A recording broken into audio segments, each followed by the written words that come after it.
বিসমিল্লাহির রহমানির রহিম। প্রিয় সহকর্মীরা, কেমন আছো তোমরা সবাই? আলহামদুলিল্লাহ।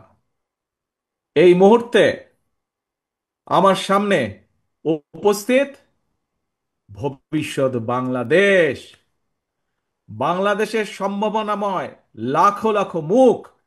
ইয়েস, তোমরাই আগামী দিনের বাংলাদেশ, ফ্যাসিবাদ মুক্ত বাংলাদেশে তোমরাই প্রতিষ্ঠিত করবে নিজেদের অধিকার। আজকে প্রবীণ যারা, তাদের এই অভিজ্ঞতা, পরামর্শ আর তোমাদের বিচক্ষণ এবং বুদ্ধিদীপ্ত ভূমিকায় নির্মিত হবে ইনশাআল্লাহ আগামী দিনের বাংলাদেশ, লাখো শহীদের আকাঙ্ক্ষার বাংলাদেশ। বাংলাদেশ জাতীয়তাবাদী ছাত্র দলের আজকের এই মহাসমাবেশের সম্মানিত সভাপতি রাকিব, উপস্থিত বাংলাদেশ জাতীয়তাবাদী দলের সম্মানিত মহাসচিব জনাব মির্জা ফখরুল ইসলাম আলমগীর, উপস্থিত জাতীয় নেতৃবৃন্দ, মঞ্চে উপস্থিত, আমার সামনে উপস্থিত সমাবেশে অংশগ্রহণ করে লাখো তরুণ সহকর্মীবৃন্দ, ভবিষ্যৎ বাংলাদেশের সদস্যবৃন্দ, আসসালামু আলাইকুম। প্রিয় ভাই বোনেরা, প্রিয় ভাই বোনেরা, দেড় দশকের ফ্যাসিবাদ বিরোধী আন্দোলনে ছাত্রদলের হাজার হাজার নেতাকর্মী হতাহত হয়েছে। মামলা, হামলা, জেল, জুলুম, নির্যাতন, খুন, গুম, অপহরণের শিকার হয়েছে ছাত্রদলের হাজারো হাজারো নেতাকর্মী। শুধুমাত্র এই যে জুলাই গণ অভ্যুত্থান, এই জুলাই গণ অভ্যুত্থানেই চট্টগ্রামের ছাত্রদল নেতা ওয়াসিম সহ শতাধিক নেতাকর্মী শহীদ হয়েছে আমাদের, আরো আহত হয়েছে হাজারো হাজারো। গণ অভ্যুত্থানের সময় শুধুমাত্র ছাত্র দলেরই 2000-এরও বেশি নেতাকর্মী গ্রেফতার হয়েছে। প্রিয় সহকর্মীবৃন্দ, যেই সংগঠনে তোমাদের মতন এমন সাহসী মায়ের সন্তানেরা রয়েছে, সেই সংগঠনের অগ্রযাত্রাকে কোনো দিন কেউ ঠেকিয়ে রাখতে পারবে না ইনশাল্লাহ। এই যে পলাতক, পরাজিত স্বৈরাচার নিষ্ঠুর নির্মমতা চালিয়েও কিন্তু ছাত্র দলের এই অগ্রযাত্রাকে তারা দমিয়ে রাখতে পারে নাই, এবং আজকের এই লক্ষ মানুষের সমাবেশ, লক্ষ ছাত্র ছাত্রীর সমাবেশ আবারও সেটি আজ প্রমাণ করে দিয়েছে। প্রিয় ভাই বোনেরা, এই সমাবেশে উপস্থিত তোমাদেরকে এবং তোমাদের মাধ্যমে আমি সারা বাংলাদেশের জাতীয়তাবাদী ছাত্র দলের সকল নেতাকর্মী সমর্থকদেরকে জানাই বিরচিত অভিনন্দন। একটি কথা মনে রাখবে সবাই তোমরা, যদি তোমরা আগামী দিন সাহস এবং সততার সঙ্গে এগিয়ে যাও, তাহলে বাংলাদেশের গণতান্ত্রিক আমি জনগণ তোমাদের সাথে আছে। ইনশাল্লাহ তোমাদের সাথে ভবিষ্যতেও তারা থাকবে। মনে রাখবে সবসময় একটি কথা, এই দেশের জনগণই বিএনপি তথা বাংলাদেশী জাতীয়তাবাদী শক্তির সকল রাজনৈতিক ক্ষমতার উৎস। প্রিয় বন্ধুরা, 1971 সালের স্বাধীনতা অর্জনের যুদ্ধ, 2024 সালের স্বাধীনতা রক্ষার যুদ্ধ এবং এ যাবৎকালে ফ্যাসিবাদী পতন কিংবা স্বৈরাচার বিরোধী আন্দোলনে যারা শহীদ হয়েছেন, আজকের এই সমাবেশে দল মত নির্বিশেষে আমি আল্লাহর দরবারে সকল শহীদদের আত্মার মাগফিরাত কামনা করছি। সকল শহীদদের শোকাহত পরিবারের প্রতি জানাই গভীর শ্রদ্ধা। প্রিয় বন্ধুরা, স্বাধীনতার 54 বছর পার হয়েছে। বাংলাদেশ এখন একটি পরিণত দেশ। এই পরিণত বাংলাদেশে বাংলাদেশের জনগণ আর বিভেদ, বিরোধ, প্রতিহিংসা, প্রতিশোধের রাজনীতি তারা চায় না। রাজনৈতিক দলগুলোকে এ কারণেই জনগণের কাছে সেভাবে জবাবদিহি করতে হবে। রাজনৈতিক দলগুলোর কাছে জনগণ চায় রাজনীতির গুণগত পরিবর্তন। সুতরাং আসো, কথামালার রাজনীতি নয়, বরং আমরা শুরু করি মানুষের জীবন মান উন্নয়নের রাজনীতি। প্রিয় ভাই বোনেরা, জনগণের জীবন মান উন্নয়নের ক্ষেত্রে সবচেয়ে বড় ভূমিকা নিতে হবে ভবিষ্যৎ বাংলাদেশ। এবং সেটি কে? সেটি হচ্ছে তোমরা। আজকে যারা তোমরা এখানে উপস্থিত হয়েছ, তোমরা সহ তোমাদের মতন তোমাদের সহপাঠী, তোমাদের সহকর্মী যারা সমগ্র বাংলাদেশে ছড়িয়ে ছিটিয়ে আছে, তোমাদেরকে সেই ভূমিকা পালন করতে হবে। সেটি জ্ঞানে বিজ্ঞানে হোক, শিক্ষা দীক্ষায় হোক, মেধা মননে হোক, তোমাদের নিজেদেরকে গড়ে তুলতে হবে। এবং শুধু নিজেদেরকে গড়ে তুললে চলবে না, নিজেদেরকে গড়ে তোলার পাশাপাশি দেশকে গড়ে তুলতে হবে, বাংলাদেশকে গড়ে তুলতে হবে। প্রিয় বন্ধুরা, সেই সমান মহান লক্ষ্যকে সামনে রেখেই বাংলাদেশ জাতীয়তাবাদী দল বিএনপি আগামী দিনের নীতি, ধর্মীয় সামাজিক মূল্যবোধে উচ্চীবিত মানবিক মানবিক মানুষ গড়ার রাজনীতি শুরু করতে চায়। বিএনপির আগামী দিনের নীতি কর্মসংস্থান সৃষ্টি আর নিরাপদ কর্ম পরিবেশ নিশ্চিত করার রাজনীতি। আজকের এই জনসংখ্যাকে জনসম্পদে রূপান্তরিত করার রাজনীতি, মানবিক মূল্যবোধে উজ্জীবিত কর্মমুখী শিক্ষা, কারিকুলাম প্রণয়ন এবং বাস্তবায়নের রাজনীতি। এই বিষয়গুলো যেহেতু তোমরা ছাত্র দল, তোমরা যেহেতু ছাত্র সমাজের অংশ, সেজন্যই আজকে তোমাদের সামনে, তোমাদের সাথে সরাসরি সম্পৃক্ত এরকম দু চারটি বিষয় তোমাদের সামনে আমি তুলে ধরব। প্রিয় ভাই বোনেরা, আমি মনে করি সকল ছাত্র ছাত্রীকেই কোনো একটি রাজনৈতিক সংগঠনের সদস্য হতে হবে, এটি কোনো জরুরি বিষয় নয়। তবে প্রত্যেক শিক্ষার্থীকে যার যার অঙ্গনে সফল হওয়ার জন্য নিজেদেরকে যোগ্যতম হিসাবে গড়ে তোলার প্রচেষ্টা থাকা সবচাইতে বেশি জরুরি।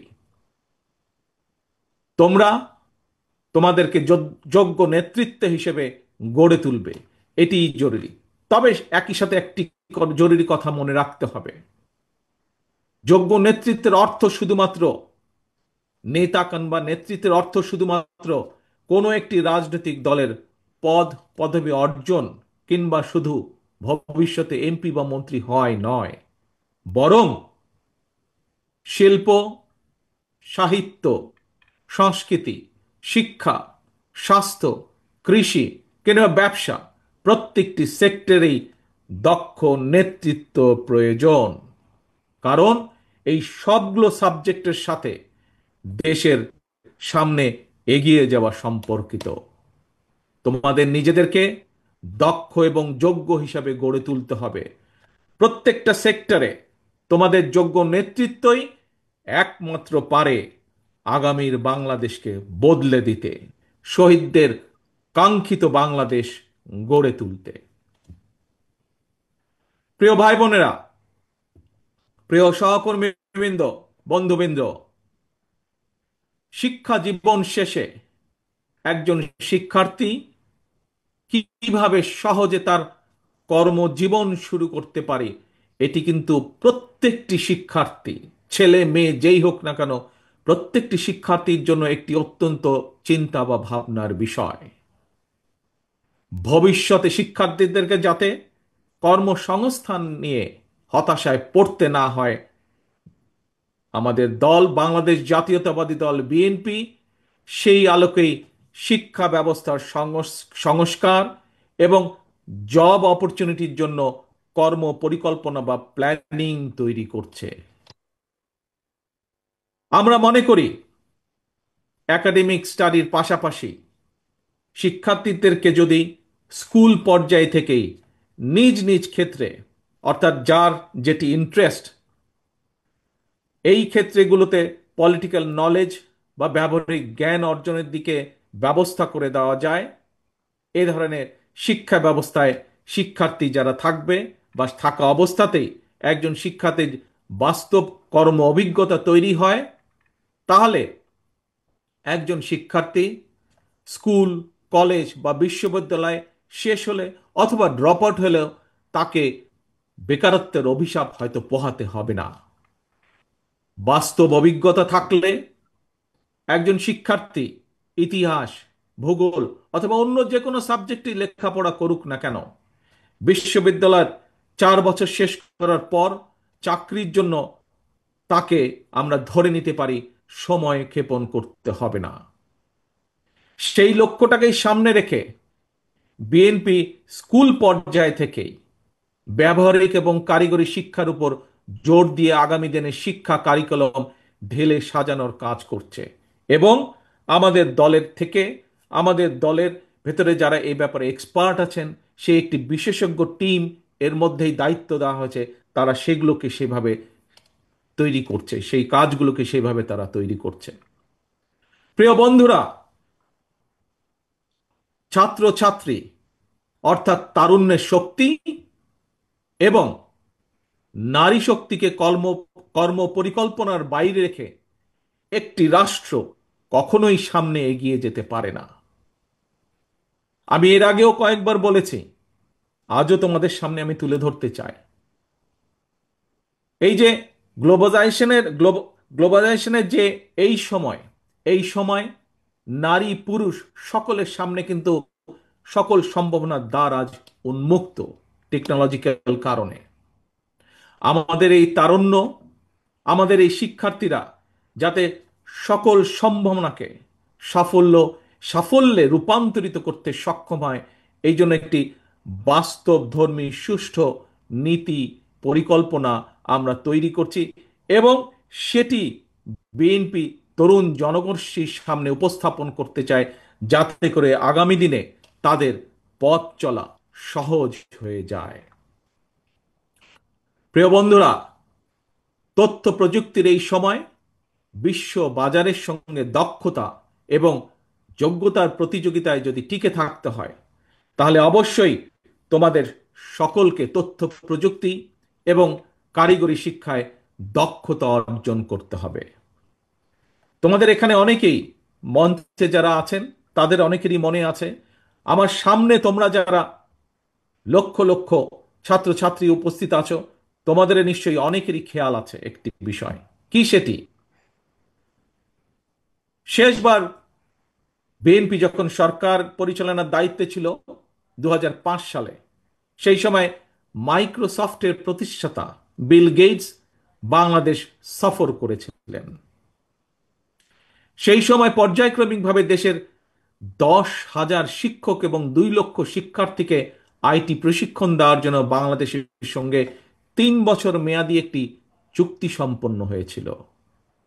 ইনশাল্লাহ আগামী দিনে জনগণের রায় বিএনপি আবারও রাষ্ট্র পরিচালনার দায়িত্ব পেলে এইবার আমরা স্কুল পর্যায় থেকে শিক্ষা কারিকুলামের ভেতরে আইসিটি এবং কারিগরি শিক্ষা ব্যবস্থাটিকে আমরা প্রবর্তন করব। শুধু এটাই নয়, শুধু এটাই নয়, অপশনাল না, বরং কম্পালসারি হিসাবে আমরা খেলাধুলা এবং আর্ট এবং কালচারকেও আমরা শিক্ষা কারিকুলামের ভিতরে নিয়ে আসব, যাতে সেটির মধ্যেও এই সাবজেক্টগুলোতেও যাতে প্রত্যেকটি ছাত্রছাত্রী যার যেটি পছন্দ সেই অনুযায়ী সে দক্ষতা অর্জন করতে সক্ষম হয়। প্রিয় ভাই বোনেরা, তোমাদের সামনে যেহেতু ভবিষ্যৎ, তোমাদের দেশকে গড়ে তুলবে তোমরা ভবিষ্যতে ইনশাআল্লাহ। তোমাদের সহকর্মী যারা শহীদ হয়েছে, সেই শহীদদের কাঙ্ক্ষিত বাংলাদেশ তোমরা গড়ে তুলবে। গড়ে তুলতে হলে নিজেদেরকেও সেভাবে যোগ্যতাভাবে গড়ে তুলতে হবে।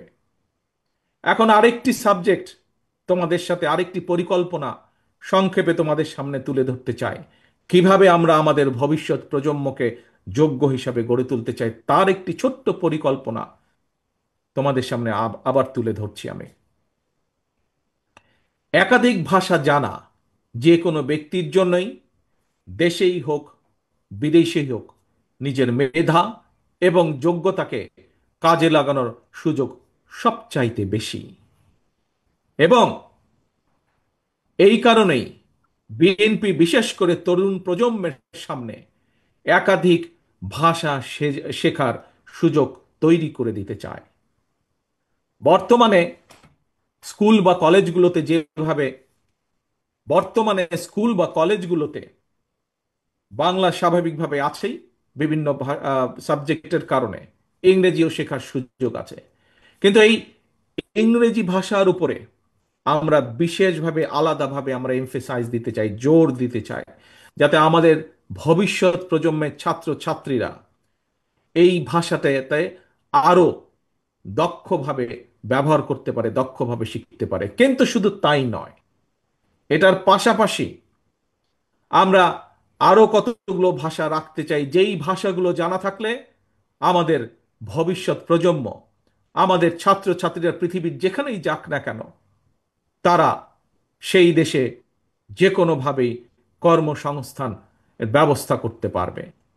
আমরা কিছু কিছু কিছু ভাষা আমরা ইন্ট্রোডিউস করব। হতে পারে আরবি, হতে পারে ম্যান্ডারিন, জার্মান, ফ্রেঞ্চ, জাপানিজ সহ এরকম এই কয়েকটি ভাষা আমরা রেখে দিব। এর ভিতর থেকে ছাত্র বা ছাত্রী তার ইচ্ছে মতন, তার খুশি মতন সে বেছে নিবে কোন তৃতীয় ভাষাটি সে শিখতে চায় বা দ্বিতীয় ভাষাটি শিখতে চায় সে। এবং সম্ভব হলে আমরা তৃতীয় ভাষাটি ইন্ট্রোডিউস করব প্রাইমারি লেভেলে, এবং ক্লাস 6 এর পরে সেকেন্ডারি লেভেলে আমরা চতুর্থ একটি ভাষা আমরা আবারও ইন্ট্রোডিউস করব। অর্থাৎ নিজের ভাষার পাশাপাশি একজন ছাত্র ছাত্রীকে আমরা চেষ্টা করব ইংরেজি সহ আরো দুটি ভাষা জ্ঞান তাকে দেবার জন্য। এবং এই ভাষা শিক্ষাটাকে কিভাবে পৌঁছে দেওয়া যায় শিক্ষার্থীদের কাছে, কোন ক্লাসের কোন লেভেল থেকে কোন ভাষাটিকে কিভাবে শিক্ষা দেওয়া যায়, সেটির বিষয় দলের ভিতরে একটি টিম কাজ করছে, যারা এই বিষয়ে এক্সপার্টিস যাদের রয়েছে। প্রিয় ভাই বোনেরা, ভাষা শিক্ষার সুযোগ সৃষ্টির পাশাপাশি আমরা আরো কতগুলো বিষয় ক্লাস 12 পর্যন্ত আমরা অ্যাড করতে চাই, ইন্ট্রোডিউস করতে চাই, সংযুক্ত করতে চাই আমরা। কি সেগুলো? স্কুল কলেজ পর্যায় থেকে শিক্ষার্থীদের জন্য আমরা কতগুলো প্র্যাকটিক্যাল সাবজেক্ট আমরা রাখতে চাই, যেমন ডেন্টাল হাইজিনিস্ট বা মেডিকেল টেকনিশিয়ানের মতন বিভিন্ন টেকনিক্যাল বিষয়, থিওরিটিক্যাল এবং প্র্যাকটিক্যাল নলেজ অর্জনের সুযোগ আমরা তৈরি করতে চাই। এবং ইনশাল্লাহ আগামী দিনে জনগণের রায়, বাংলাদেশ জাতীয়তাবাদী দল দেশ পরিচালনার দায়িত্ব পেলে দ্রুততার সঙ্গে এই বিষয়গুলো আমরা শিক্ষার্থীদের জন্য ইন্ট্রোডিউস বা বাস্তবায়নের কাজ শুরু করব, বাস্তবায়ন করব ইনশাল্লাহ। প্রিয় ভাই বোনেরা, এবার তোমাদের সামনে আমাদের আরেকটি চিন্তা, আরেকটি পরিকল্পনার কথা তোমাদের সামনে তুলে ধরতে চাই। যেই পরিকল্পনা বাস্তবায়ন করতে পারলে তোমরা এবং তোমাদের মতন লক্ষ কোটি তরুণ যুবক শিক্ষাঙ্গনের পরিধি পেরিয়ে শিক্ষা জীবন শেষ করে সহজে যাতে তাদের জীবিকা নির্বাহ শুরু করতে পারে, সেরকম একটি ছোট্ট পরিকল্পনা, আরেকটি পরিকল্পনা তোমাদের সাথে তুলে ধরতে চাই। তোমরা জানো সারা বিশ্বে বর্তমানে অনলাইনে কেনাকাটা হয়, এবং জনপ্রিয়তা পাওয়ার কারণে অ্যামাজন, আলিবাবা এই ধরনের, ইবে এই ধরনের বিশ্ববিখ্যাত ই কমার্স প্ল্যাটফর্মে হাজারো পণ্যের চাহিদা বেড়েই চলেছে প্রতিদিন। আমরা এই সুযোগটাকে কাজে লাগাতে চাই। এই সুযোগে দেশে আন্তর্জাতিক মানের ক্ষুদ্র ক্ষুদ্র ক্ষুদ্র অনেক এবং মাঝারি শিল্পের উৎপাদন বাড়িয়ে বিশ্ববিখ্যাত এই সকল ই কমার্স প্ল্যাটফর্মে বাংলাদেশের তৈরি পণ্য সরবরাহ করতে চাই। এবং এটি কোনো অসম্ভব ব্যাপার নয়। এরই মধ্যে এইসব প্ল্যাটফর্মে যারা কাজ করেন সেরকম কিছু মানুষের সাথে আমার কথা হয়েছে। আমরা যদি বাংলাদেশে এই জিনিসগুলো তৈরি করতে পারি, তাহলে তারা প্রস্তুত আছে বাংলাদেশ থেকে নিতে। প্রিয় ভাই বোনেরা, কেন এই ছোট ছোট ছোট ছোট শিল্প প্রতিষ্ঠান আমরা তৈরি করতে চাই? আমরা কই তৈরি করতে চাই? তোমাদের জন্য। তোমরাই তৈরি করবে এইসব প্রতিষ্ঠান, সরকার থেকে সেটির সহযোগিতা দেওয়া হবে। এবং তার মূল লক্ষ্য, তার মূল উদ্দেশ্য, তোমাদের মতন সারা বাংলাদেশে ছড়িয়ে থাকা যে কোটি কোটি তরুণ যুবক রয়েছে, তাতে করে তাদের নিজেদের কর্মসংস্থানের ব্যবস্থা হবে। তাতে করে তারা তৈরি করবে এই সকল ছোট ছোট প্রতিষ্ঠানের যারা উদ্যোক্তা, তারা লক্ষ কোটি কর্মসংস্থানের ব্যবস্থা তৈরি করবে ইনশাল্লাহ। এবং এই কাজটি কিভাবে করা যায় তার জন্য আরেকটি আলাদা টিম এরই মধ্যে কাজ করছে গত 3 মাস যাবত। আমরা চাই দেশে বহু সংখ্যক ক্ষুদ্র এবং মাঝারি শিল্প উদ্যোক্তা তৈরি করতে, যারা ভবিষ্যতে যারা আসবে তোমাদের মাঝে থেকে, সেই সকল উদ্যোক্তা যারা আসবে তোমাদের মতন সারা বাংলাদেশে ছড়িয়ে ছিটিয়ে থাকা তরুণ যুবকদের মাঝ থেকে আসবে তারা। এবং সরকারের পক্ষ থেকে, রাষ্ট্রের পক্ষ থেকে আমরা তাদেরকে অর্থনৈতিক সহায়তা দেওয়ার সর্বোচ্চ চেষ্টা করব। প্রিয় ভাই বোনেরা, আসো এবার আরেকটি আইডিয়া তোমাদের সামনে, বা আরেকটি পরিকল্পনা তোমাদের সামনে তুলে ধরি। দেশে বর্তমানে তরুণ প্রজন্মের প্রায় 10 লক্ষেরও বেশি ভাই বোন ফ্রিল্যান্সিং কিংবা আউটসোর্সিং এর মাধ্যমে বৈদেশিক মুদ্রা, শত কোটি বৈদেশিক মুদ্রা অর্জন করছে। তবে এই কাজ যারা করছে তাদের একটি সমস্যা, হয়তো এখানে তোমরা আজ যারা লক্ষ নেতাকর্মী উপস্থিত হয়েছ, লক্ষ সমর্থক, লক্ষ ছাত্রছাত্রী উপস্থিত হয়েছ, তোমাদের মধ্যে হয়তো অনেকেই এরই ভিতরে এই কাজের সাথে সম্পর্কিত। যারা এই কাজের সাথে সম্পর্কিত এবং যারা হতে চাইছে কিন্তু হতে পারছে না, একটি সমস্যা সকলেই ফেস করছে। কি সেই সমস্যাটি? এই যে তারা যাদের কাজ করছে, তারা তাদের যে পাওনা টাকা পাঠাচ্ছে বৈদেশিক মুদ্রায়, এটি দেশে আনা সম্ভব হচ্ছে না, অর্থাৎ আন্তর্জাতিক গেটওয়ের একটি সমস্যা হচ্ছে। এই সমস্যা সমাধানের জন্য আমরা এরই ভিতরে সংশ্লিষ্ট যে পেপাল আছে, স্ট্রাইপ আছে, ওয়াইজ আছে, তাদের সঙ্গে আমরা এরই মধ্যে কথা বলেছি। এবং এরই মধ্যে কথা বলার মাধ্যমে আমরা অন্তত এতটুকু আসতে পেরেছি যে ইনশাল্লাহ আমরা সরকার গঠনে সক্ষম হলে জনগণের সমর্থন নিয়ে দ্রুততার সাথে আমরা এই সমস্যাটির সমাধান করতে পারবো ইনশাল্লাহ। তার ফলে যারা এই কাজের সাথে সম্পর্কিত তারা যেমন সুবিধা পাবে, নতুন করে আরো মানুষ এই কাজের সাথে সম্পর্কিত হতে পারবে। প্রিয় ভাই বোনেরা, স্বাধীনতার ঘোষক শহীদ রাষ্ট্রপতি জিয়াউর রহমান দেশে স্বনির্ভরতা এবং উৎপাদনের রাজনীতি চালু করেছিলেন। মাদার অফ ডেমোক্রেসি দেশনেত্রী বেগম খালেদা জিয়া দেশে নারী শিক্ষার প্রসার ঘটিয়েছিলেন। স্বনির্ভর জনগণ, স্বনির্ভর বাংলাদেশ, এটা গঠনের ধারাবাহিকতায় বিএনপি বর্তমানে দেশে বিদেশে কর্মসংস্থান সৃষ্টি এবং নিরাপদ কর্ম পরিবেশ নিশ্চিত করার রাজনৈতিক কর্মসূচি এবং পরিকল্পনা গ্রহণ করছে। এর মধ্যে কয়েকটি প্ল্যান প্রোগ্রাম আমি তোমাদের সামনে তুলে ধরেছি। এর বাইরেও আমরা কৃষি, ক্রীড়া, স্বাস্থ্য, পরিবেশ সহ প্রতিটি সেক্টরে সুনির্দিষ্ট পরিকল্পনা নিয়ে আমরা কাজ করছি। তবে সকল কর্ম পরিকল্পনা যদি যথাযথভাবে বাস্তবায়ন করতে হয়, তার জন্য প্রয়োজন তারুণ্য নির্ভর একদল মেধাবী মানুষ। আমি আজ দৃঢ়ভাবে বিশ্বাস করি এই সকল মেধাবী মানুষ আজকে আমার সামনে যারা লক্ষ লক্ষ ভাই বোনেরা উপস্থিত, তোমাদের মধ্যে এবং তোমাদের মতন যারা সারা বাংলাদেশে তরুণরা ছড়িয়ে ছিটিয়ে রয়েছে, তোমাদের ভিতরে রয়েছে। প্রিয় ভাই বোনেরা, পলাতক স্বৈরাচার মুক্ত বাংলাদেশে প্রচলিত প্রথাগত ছাত্র রাজনীতির গুণগত পরিবর্তন হওয়া দরকার। জাতীয় রাজনীতি সম্পর্কে সচেতন থাকার পাশাপাশি প্রতিটি ক্যাম্পাসের সমস্যা সম্ভাবনা নিয়ে শিক্ষার্থী এবং ছাত্র সংগঠনগুলোকে সোচ্চার থাকা জরুরি। আগামীর বাংলাদেশে একটি জ্ঞান এবং মেধাভিত্তিক শাসন প্রশাসনের জন্য তোমরা তোমাদের নিজেদেরকে যোগ্যতম হিসেবে গড়ে তোলার প্রতিজ্ঞা করতে হবে। জ্ঞান অর্জন আর লেখাপড়াই হতে হবে তোমাদের প্রথম এবং প্রধান অগ্রাধিকার। প্রিয় ভাই বোনেরা, প্রিয় বন্ধুরা, তোমরা যাতে নিরাপদ এবং সুন্দর পরিবেশে লেখাপড়া করতে পারো, এজন্য তোমাদের জন্য ক্যাম্পাসের নিরাপত্তা এবং সুযোগ সুবিধা বাড়ানো প্রয়োজন বলে আমরা মনে করি।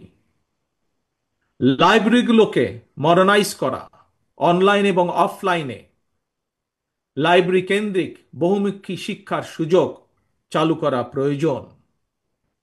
আমি বিশ্বাস করি শিক্ষার্থী এবং শিক্ষা ব্যবস্থার উন্নয়নে যেই অর্থ রাষ্ট্র বরাদ্দ করে, যেই অর্থ রাষ্ট্র খরচ করে, সেটি কোনো ব্যয় নয়, বরং শিক্ষার্থী এবং শিক্ষা ব্যবস্থার উন্নয়নে যেই অর্থ ব্যয় করা হয় সেটিকে আমি বিনিয়োগ হিসাবে দেখি, রাষ্ট্রের বিনিয়োগ হিসাবে দেখি, ভবিষ্যৎ নির্মাণের বিনিয়োগ হিসাবে আমি এটিকে দেখি। প্রিয় ভাই বোনেরা, দেশকে তাবেদার রাষ্ট্রে পরিণত করে রাখতে বিগত ১.৫ দশকে ফ্যাসিস্ট চক্র দেশের শিক্ষা ব্যবস্থাকে ধ্বংস করে দিয়েছিল, যার সাক্ষী তোমরা নিজেরাই। নানা অপকৌশলে আশ্রয় নিয়েছিল।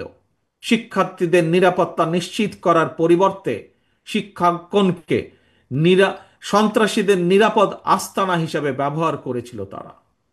প্রিয় ভাই বোনেরা, আজ এই মুহূর্তে লক্ষ লক্ষ তোমরা আজ শাহবাগে যেখানে এই সমাবেশে তোমরা বসেছো, যেখানে এই সমাবেশ অনুষ্ঠিত হচ্ছে, এর পাশেই কিন্তু খুব সম্ভব তোমাদের হাতের বাম পাশে হবে বোধহয়, হাতের বাম পাশে অর্থাৎ মঞ্চে যারা বসে আছেন তাদের ডান পাশে, মঞ্চের সামনে তোমরা যারা যারা বসে আছো, খুব সম্ভব তোমাদের হাতের বাম পাশে ঢাকা বিশ্ববিদ্যালয়, ঐতিহাসিক ঢাকা বিশ্ববিদ্যালয়। এই ঢাকা বিশ্ববিদ্যালয়ের সঙ্গে ইতিহাস জড়িয়ে আছে বাংলাদেশের গৌরবোজ্জ্বল ইতিহাস, ঐতিহ্য, মুক্তিযুদ্ধ। ফ্যাসিবাদ শাসনামলে ভিন্ন দল ভিন্ন মতের শিক্ষার্থীদের জন্য এই ঢাকা বিশ্ববিদ্যালয়ের ক্যাম্পাসগুলোকে সেই সময় কনসেন্ট্রেশন ক্যাম্পে পরিণত করা হয়েছিল। বর্তমানে যারা এই ঢাকা বিশ্ববিদ্যালয়ের শিক্ষার্থী, তাদের সামনে এই ক্যাম্পাসকে জ্ঞান চর্চা এবং গবেষণার একটি নিরাপদ ভূমি হিসাবে প্রতিষ্ঠার সুযোগ এসেছে। প্রাচ্যের অক্সফোর্ড খ্যাত এই বিশ্ববিদ্যালয়ের গৌরবজনক ইতিহাস আবারও ছড়িয়ে দিতে হবে তোমাদের যারা উত্তরসূরি শিক্ষার্থী তাদের মনের ভিতরে। ঢাকা বিশ্ববিদ্যালয় ছাত্র দলের নেতাকর্মী এবং কিছু সংখ্যক শিক্ষার্থীর সঙ্গে আমি সরাসরি কথা বলেছি। ঢাকা বিশ্ববিদ্যালয়ের আবাসন সংকট নিরসনে আবাসিক হলগুলোতে বসবাস এবং খাবারের মান বাড়ানো অত্যন্ত জরুরি। এ ব্যাপারে আমি শিক্ষার্থীদের সঙ্গে কথা বলে হলগুলোতে হলগুলোতে বিদ্যমান সমস্যা এবং সমাধানের একটি লিখিত প্রস্তাবনা বিএনপির কাছে উপস্থাপনের জন্য ঢাকা বিশ্ববিদ্যালয় ছাত্র দলের নেতাদেরকে, কর্মীদেরকে আমি আহ্বান জানাই। একইভাবে একইভাবে দেশের অন্য বিশ্ববিদ্যালয়গুলোর শিক্ষক শিক্ষার্থীদের সঙ্গে কথা বলে সেই সব বিশ্ববিদ্যালয় সমস্যা এবং সম্ভাবনা নিয়ে সুপারিশ সহ রিপোর্ট তৈরি করার জন্য ইতিমধ্যেই বিএনপির পক্ষ থেকে ছাত্র দলের সংশ্লিষ্ট নেতৃত্বকে নির্দেশনা দেওয়া হয়েছে। সারা দেশের শিক্ষার্থী, জাতীয়তাবাদী ছাত্র দলের নেতা কর্মী এবং তরুণ প্রজন্মের ভাই বোনেরা, তোমাদের এই সমাবেশে এবং তোমাদের মাধ্যমে সারা দেশের শিক্ষার্থী এবং তরুণ প্রজন্মের সামনে বিএনপির গৃহীত কয়টি প্ল্যান প্রোগ্রাম তুলে ধরার অবশ্যই একটি উদ্দেশ্য রয়েছে। কি সেই উদ্দেশ্য, কি সেই লক্ষ্য? সেটি হলো আমাদের প্রত্যেকেরই মা রয়েছে। একজন মায়ের চোখে বাংলাদেশ যেমন, অর্থাৎ আগামী দিনে আমরা নবীন এবং প্রবীণ সবাই মিলে তেমন একটি বাংলাদেশ গড়তে চাই আমরা। একজন মায়ের চোখে যেমন বাংলাদেশ, তেমন একটি বাংলাদেশ আমরা গড়ে তুলতে চাই, নবীন এবং প্রবীণ সকলে মিলে। প্রিয় ভাই বোনেরা, সারা দেশের ছাত্র দলের নেতা কর্মী, দেশের সকল শিক্ষার্থী এবং তরুণ প্রজন্মের দৃষ্টি আকর্ষণ করে বলতে চাই, আজকের এই তারুণ্য, আজকের এই শিক্ষার্থীরা আগামীর বাংলাদেশ। এই বাংলাদেশে ফ্যাসিবাদ, উগ্রবাদ, চরমপন্থার উত্থান কিংবা পুনর্বাসন চরমপন্থার উত্থান কিংবা পুনর্বাসন ঠেকাতে শিক্ষার্থীদেরকে অবশ্যই সচেতন থাকতে হবে, সচেতন ভূমিকা পালন করতে হবে, যার আহ্বান এরই ভেতরে আজকের এই সমাবেশের সভাপতি সকলকে দিয়ে গিয়েছে। প্রিয় ভাই বোনেরা, দেশের প্রায় 13 কোটি ভোটারের মধ্যে গত 1.5 দশকে ভোটার তালিকায় এ পর্যন্ত প্রায় 4 কোটি নতুন ভোটার যুক্ত হয়েছে। তোমরা ভোটার হলেও ফ্যাসিবাদ চক্র তোমাদের ভোটের অধিকার কেড়ে নিয়েছিল। আসন্ন জাতীয় নির্বাচন সামনে, এবং এই আসন্ন জাতীয় নির্বাচনে তোমাদের হারানো ভোটের অধিকার পুনঃপ্রতিষ্ঠার এক বিরাট সুযোগ তৈরি হয়েছে। এই সুযোগকে কাজে লাগিয়ে স্বাবলম্বী বাংলাদেশ গড়ার লক্ষ্যে বিএনপির গৃহীত পরিকল্পনা বাস্তবায়ন করার জন্য পলাতক স্বৈরাচারের শাসন আমলে গত 1.5 দশকে ভোট প্রয়োগের অধিকার বঞ্চিত 3.5 কোটি ভোটার সহ সবার সমর্থন এবং সহযোগিতা চাই। আজকের এই সমাবেশে উপস্থিত ছাত্র দলের নেতা কর্মী এবং প্রিয় শিক্ষার্থী ভাই বোনদের মাধ্যমে সারা দেশের সকল শিক্ষার্থী এবং তরুণ প্রজন্মের কাছে আজ আমার একটি আহ্বান থাকবে। সামনে উপস্থিত শিক্ষার্থী প্রিয় ভাই বোনেরা, ছাত্র দলের প্রিয় ভাই বোনেরা, মন দিয়ে শোনো কি আহ্বান আমি জানাতে চাই। তারপরে আমার এই আহ্বানের কথা ছড়িয়ে দাও তোমাদের সকল শিক্ষার্থী, সারা সমগ্র বাংলাদেশে ছড়িয়ে ছিটিয়ে থাকা সকল শিক্ষার্থী, সকল আগামীর বাংলাদেশ ভবিষ্যৎ প্রজন্মের কাছে যারা নতুন ভোটার, তাদের সকলের কাছে আমার এই আহ্বান ছড়িয়ে দিবে। পারবে ছড়িয়ে দিতে? পারবে আমার আহ্বান ছড়িয়ে দিতে? আসো তাহলে বলি আমি কি সেই আহ্বান। মন দিয়ে শোনো, প্রথমবার আমি তোমাদেরকে সেই আহ্বানের কথা বলবো, তোমরা পরে আমি বলা শেষ হলে আমার সাথে তোমরা আবার পরবর্তীতে বলবে। কি সেই আহ্বান? তারুণ্যের প্রথম ভোট ধানের শীষের জন্য হোক। কি সেই আহ্বান? তারুণ্যের প্রথম ভোট ধানের শীষের জন্য হোক। তারুণ্যের প্রথম ভোট ধানের শীষের জন্য হোক। আল্লাহ হাফেজ। আসো আমরা আজকে প্রতিজ্ঞাবদ্ধ হই, ভবিষ্যৎ বাংলাদেশ, শহীদের কাঙ্ক্ষিত বাংলাদেশ গড়ার জন্য যা যা প্রয়োজন, নিজেদেরকে যোগ্য করার জন্য যা যা প্রয়োজন তোমরা তা সকলে গ্রহণ করবে। এই হোক আজকের প্রতিজ্ঞা। আজকের প্রতিজ্ঞা হোক তারুণ্যের প্রথম ভোট, তারুণ্যের প্রথম ভোট ধানের শীষের জন্য হোক। আল্লাহ হাফেজ। বাংলাদেশ জিন্দাবাদ। বাংলাদেশ জাতীয়তাবাদী দল জিন্দাবাদ।